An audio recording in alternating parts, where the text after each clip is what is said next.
It's time once again for an update from the City of New Hope. The mayor is with us, Kathi Hemken. Welcome once again, Mayor. Hi, Dave.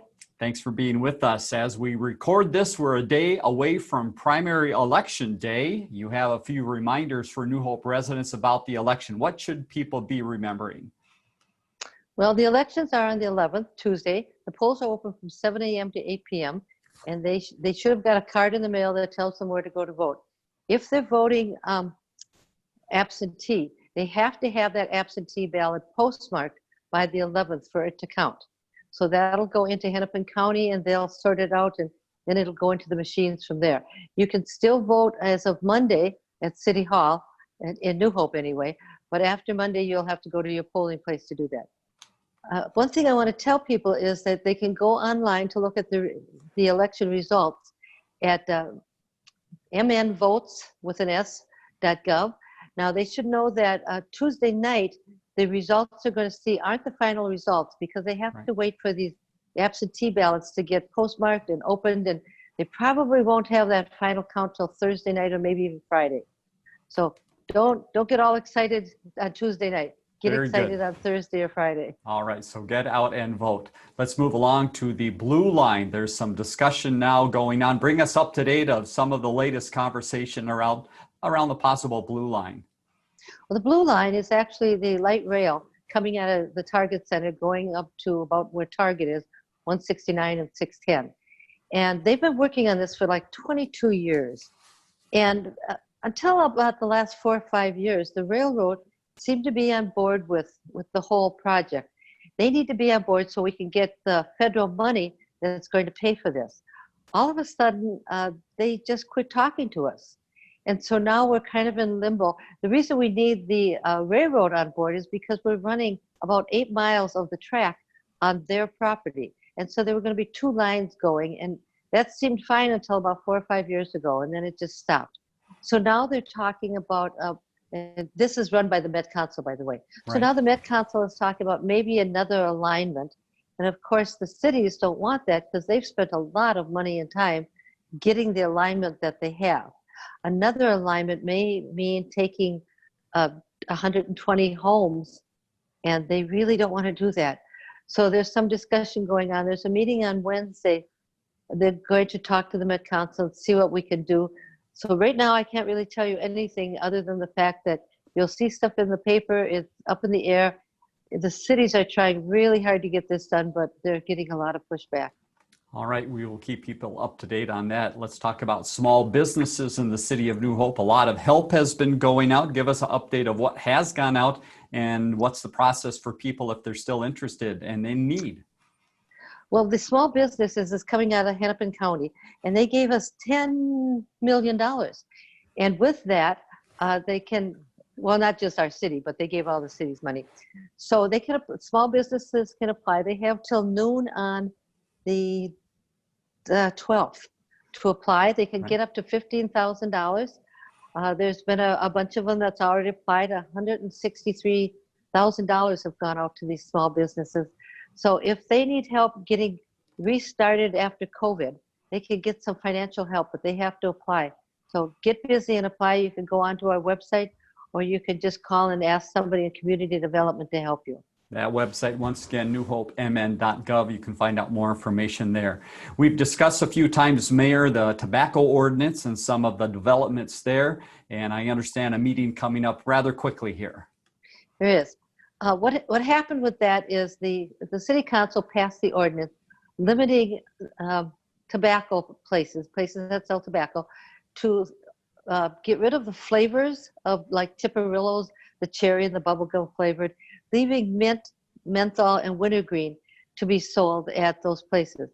Well, apparently there's a smoke shop and a vape shop that are kind of like liquor stores where they don't sell anything but tobacco products, and they don't let anybody in the store over 21. Those 2 businesses really do not want the flavored stuff to go away. Apparently they have clientele that want those flavors. So we're looking at it again at a private or a closed session on the 17th. We're going to talk about it again.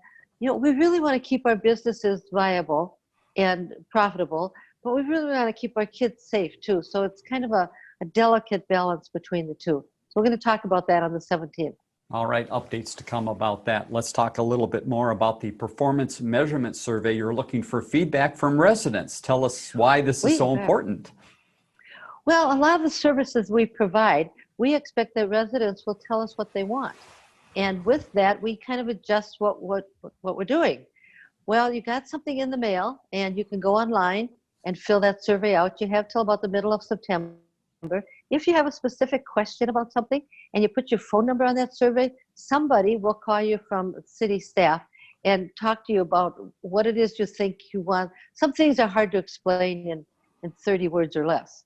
And so if you do want somebody from the city to call you, put your number on the form, fill it out, get it into us, do it online, do it in paper, but just let us know what it is you're thinking and what you want. Another fun event in the city is the Rave Awards. The clock is ticking on getting applications in or nominations in. Tell us again why the Rave Awards are so popular in New Hope. Well, first of all, they have one more week to get that in. And we're looking for yard maintenance, home inside repairs, outside repairs, just something that's a little different, that the resident went above and beyond to make it look pretty. The Rave Awards started because we really wanted to upgrade our housing stock and make sure that it's kept up and it's looking nice. So this is it's been going on for quite a few years. If you actually win in one of the categories, you get a nice rock that's engraved with the date and the fact that you won the Rave Award. You can stick that in your yard somewhere. So looking forward to more applications for people to nominate themselves or their neighbors. Great, a neat program. Let's talk a little bit about the Tenant Protection Ordinance, and we have some information on the city's website to get you more information. What is this? Explain some of the details behind it. Well, I don't know a lot about this, but I know that we passed something in January. The whole idea is for people that are renting to have some protection from their landlord. Not all landlords are bad, by the way, and not all renters are bad, but occasionally there becomes an argument. And this is a way to protect the tenants. So they need to look at that website online and get some information. If they still have some questions about it, there'll be a phone number there and they can call and get some help with that. But don't wait. If you have a problem, let's take care of it right away. And here is that website on the bottom of the screen. Go to newhopemn.gov, and up on the top line, you'll click on Live, and then go to Rental and Affordable Housing Protection, and you can find all of that information. Mayor, we've been talking about the census for some time. Give us an update on the census process. Well, for everybody must know what the census is. Every 10 years, they have to count everybody in the United States. Everybody. Doesn't mean they have to be a resident. If you're breathing, they want to count you. A lot of people are not filling out their census. They can do it online. There was a form that came. They might not have that anymore. But if you don't fill out the census, somebody's going to come to your door. You have until the 30th of September to do that, to fill that out yourself. I think probably the first part of September, people will start knocking on your door, and they'll just keep knocking till they find you because they want to count you. And this doesn't mean you're going to get deported. It doesn't mean that the information is going anywhere but to the Census Bureau. Important really information for the cities and for the state and federal government, as I understand. Yes, it is. Let's talk about Habitat for Humanity. Many people probably familiar with that program, but it is coming again to New Hope. Tell us what we can look forward to. Well, Habitat for Humanity is looking at a house in New Hope to buy and rehab. We have a community development block grant program, and we're giving Habitat $76,000 in a forgivable loan, which means they take the money, they use it to buy the supplies. If they do what they say they're going to do, the loan is forgivable. Now, they take these houses that are usually in a bit of distress, and sometimes they tear them down and rebuild from the ground up. In this particular house that they're looking at, they're going to rehab it, means put a new roof on, new siding, do the inside. When they're done with that, they have people that are income qualified to buy these houses. In other words, they can afford to buy the house. They sell the houses to them. They do a process where they look at their background. They want to make sure they don't have any police reports against them. They also require that the people buying the house They're bought, but not rental, by the way, and they have to live in the house. So they're teaching the people how to do home maintenance, and they have to give, I don't know how many, but quite a few hours, either working on their own house or working on another habitat house. The idea is so that they can become homeowners and they learn how to keep their houses up. So we've done a few of these Habitat for Humanity houses in New Hope. We're hoping to do one more now. Very good. Let's move ahead to the business networking group, always an active group in town. When will they get together next? On the third Wednesday, which is August 19th at 2 o'clock. It's virtual, of course. If you don't get that virtual invitation, please call Community Development or go online and ask them to include you on that. A lot of the information we sent out, like the loans to the small businesses, they went out to all of the people that belong to this network, this business networking group. Doesn't cost any money to join it or to belong to it, but you get a lot of information on businesses and what's going on in the city. So we do encourage people to join in on that. Even though it's virtual, one day we'll actually be able to see each other in person. Good. Speaking of COVID affected things, we've got the building permits and inspections area of the city. What is the latest update on how they're conducting business now with COVID? Well, we're almost back to normal, almost. Okay. So they're doing point of sale inspections. That means when you're going to sell your house, you call them up, they come out, they go through the things that need to be fixed. Sometimes they're just minor. The sooner you call them, the better, because you have more time then to get these things done before you put the house on the market. They're doing business occupancy and they're doing rental inspections. So how they're doing this is the inspectors are wearing a mask. They'll go into the houses. There should be only one person in the house, and that person will also be masked. And they'll go through the house and do the inspection. It's really a valuable service, and I think people need to encourage that when they can. More information again on the city's website, newhopemn.gov. Let's talk a little bit about public works and utility bill certification. I understand this is something that happens on an annual basis. Explain a little bit what this means and what happens. Well, there are people in New Hope that don't pay their utility bills to the tune of $407,000. And that's pretty normal for a year. What happens is Public Works then will certify the amount that you are behind on and send you a note that tells you this is the amount you owe and the fees that you'll have to pay if you don't pay them, if you don't pay the utility bill. And as this works through the process, you have a little bit of time to get this thing paid. If you don't, by a particular date, and I believe it's I want to say middle of November, what'll happen after that is they'll put it on your taxes. So you will pay the bill. It's just now, once it gets on your taxes, you'll pay the fees that go with it. So if you've got a utility bill that you pass due, really be a wise idea if you can figure out how to pay that if you can. Let's move ahead to infrastructure projects in the city, and we've talked about Northwood Parkway for a while. I understand you made a visit out there to see for yourself how things are going, and the report is? I did. I have to tell you, it's 2 blocks of cars covered with mud, because when you dig up a street like that, you put all that stuff underneath it, and then you put dirt on top, and the wind blows, and then you get a little bit of rain, mud. Well, thank goodness it rained really hard yesterday. On Monday or Sunday night. And I think the cars are clean, but I imagine the road is just a mess. But this week, if they can get that dried out, they're going to put in curbs and gutters. So there's a base now, a dirt base, if you will. So they put in the curbs and gutters and they do the driveways part way up. That'll be done this week. So people won't be able to park in their driveways. They'll have to park on the street. Or if your car's in the garage, you won't be able to get it out because you can't drive on the cement. So it's looking like it's going to get there. I'm hoping before the end of the summer, these folks will actually have a road to drive on. Now, one thing I have to mention, when they do that, they put a court, they call it a wear course, and they put that down, and then they want that to settle a little bit before they put the final course on. So they won't do that final course till spring. But they'll have some kind of a black top that'll keep the dirt down.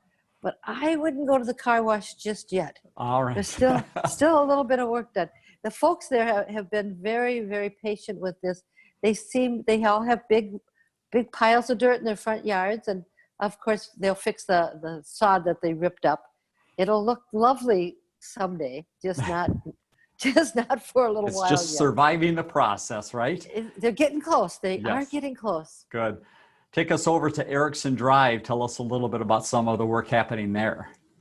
Well, next to Erickson Drive, which was named after Ed Erickson, the past mayor, there's a blacktop path that goes wandering around by the swamp, because the houses are on one side of the street and then there's this beautiful path.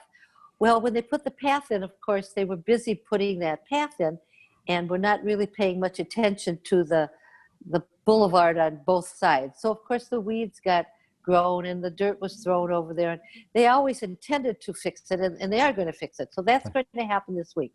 They'll cut down the long weeds that are there. They're going to put, I believe, sod of some sort, or maybe a blow mulch in, probably sod, and they'll water it, and it'll look lovely, but in a couple of weeks. It's looking just a little bit shabby right now, but the blacktop is in and the path is in, so that looks good. Very good. Final update from infrastructure work in the city is the 2020 Sealcoat and Fog Seal program. Tell us what this means for residents. Well, so a couple things happen. When Public Works sees cracks in the asphalt, they'll make note of that and go fix it, but they don't always see them. So it's really, really helpful when residents call and say, you know, there's a crack in my street, I think you should come look at it. So they're going to fill those cracks, and then the next thing they do, they put a seal coat on top of that just to hold that blacktop in. And then after that's on, and it sits, I think, a week, they'll come back and do what's called a fog seal. The fog seal works really, really well, but there's always a but you can't drive on it like 4 to 6 hours. So they'll let all the neighbors know when they're going to do that. So they need to get their cars out of there or not go anywhere, so keep their cars inside. Mm-hmm. And once they put that fog seal on, once that's all on, all the rocks and all the stuff will stay down where it's supposed to stay down. And it works very well. It's just very inconvenient for a little while. All right, something to pay attention to. Finally, we want to talk about Park and Rec. Quite a few things going on. There's a list of quite a few classes that are going on, and also the dancers recently took center stage, but at a little different spot. They did. You know, every year they have a dance recital, and all these cute little kids, and some of them are not, they're bigger, have this lovely recital at the Cooper Theater on stage. Well, they can't put all those people in one place anymore. And so what they decided to do is do it remotely, if you will. They rented the Cooper gym, and they had the kids dance at the gym. They set up some chairs for parents that could come and watch just their kids, not the whole program, just their kids. And then they would go away, the parents, and another batch would come. And so they put it all on tape so that you could get a feel of the whole recital. And even the dancers, when they were dancing, they were kept apart. They had little parts of their routine where they were having their arms out so they wouldn't get too close to each other. We're doing all kinds of imaginative things just to get by. And we wanted these kids who have worked so hard in this dance program, we wanted them to have a recital.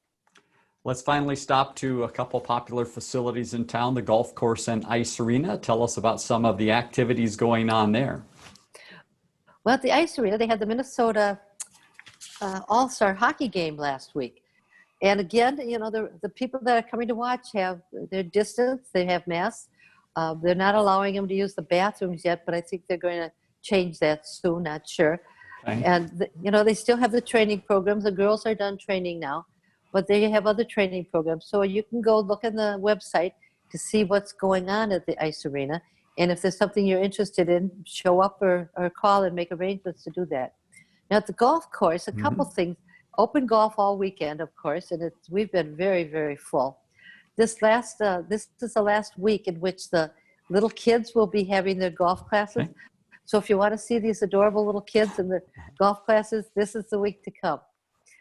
They're also thinking about extending leagues for one more week in September. They're usually done the end of August. So because we weren't able to get onto the course at the normal time, they're going to extend it 1 week further. But everyone is social distancing on that too, and you have to wear masks when you go into the clubhouse. That's to keep my employees safe and the people going into the clubhouse safe. So everybody's doing their part, but they're managing to get out there and do it.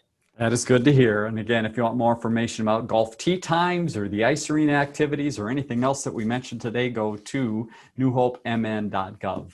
Mayor Hemken, Appreciate your time once again, and we look forward to talking to you again next week. Well, thanks, Dave.